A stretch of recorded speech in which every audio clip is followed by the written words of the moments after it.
നീ പ്ലാൻ പറയല്ലേ? കര, കടൽ, കായൽ ഇതെല്ലാം ഒത്തുണിക്കൊണ്ടുള്ള ഒരു കലക്കൻ ട്രിപ്പാണ് നമ്മൾ പ്ലാൻ ചെയ്തിരിക്കുന്നത്. ഇല്ലയാ? ഫോളോ ഡീറ്റെയിൽസ് പറഞ്ഞിട്ട്. നമ്മൾ നാളെ രാവിലെ 8 മണിക്ക് ജെട്ടിയിലോട്ട് പോകുന്നു. 8 മണിക്ക് ചട്ടിയിട്ട് എവിടെ പോകുന്നു? നീ പറയല്ലേ? ബാക്കി ഒരാളെയാ.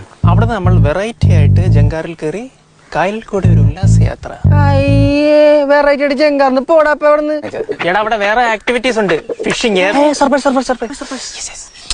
എന്നിട്ട് നമ്മൾ അവിടെ നിന്ന് ബസ് പിടിച്ച് നേരെ ബീച്ചിൽ പോകുന്നു. അവിടെ നമ്മൾ മദാമാവരായിട്ടൊരു സൺബാത്ത്, കടലിലിറങ്ങിയ ഒരു ബോഡി വാഷ്, കടലിലിറങ്ങാൻ താല്പര്യമില്ലാത്തവർക്ക് wave counting and clay modelling with കപ്പലണ്ടി. നേരെ ഒരു അടിപൊളി തട്ടടയിൽ പോകുന്നു. നല്ല തട്ട് ദോശയും ഡബിൾ ഒമേറ്റോ അടിക്കുന്നു. ബസ് കയറി വീട്ടിൽ പോരുന്നു. എങ്ങനെ പ്ലാൻ ചെയ്യണം? കൊടുകൈ. Thank you. എടാ നിങ്ങൾക്കൊക്കെ തലക്കോളാണോ നട്ടുച്ചയ്ക്ക് കടപ്പുറത്ത് കാശ് മുടക്കി ചെന്നിട്ട് വെയിൽ കൊണ്ട് കുറഞ്ഞു വരാനായിട്ട്? കമോൺ എൽഡാപ്പി, പിന്നെ ഒരു ദിവസം കൊണ്ട് കുളു മണാലി പോയി വരാൻ പറ്റുമോ? ഇത് അടിപൊളി ടൂറില്ലേ? പിന്നല്ലാണ്ട്. അല്ല അപ്പൊ ബഡ്ജറ്റിന്റെ കാര്യം പറ. ഇത്രയും കിടലായിട്ടുള്ള ഈ പാക്കേജിന് നമ്മൾ ചെലവാക്കുന്നത് വെറും 500 രൂപ. 600 രൂപ.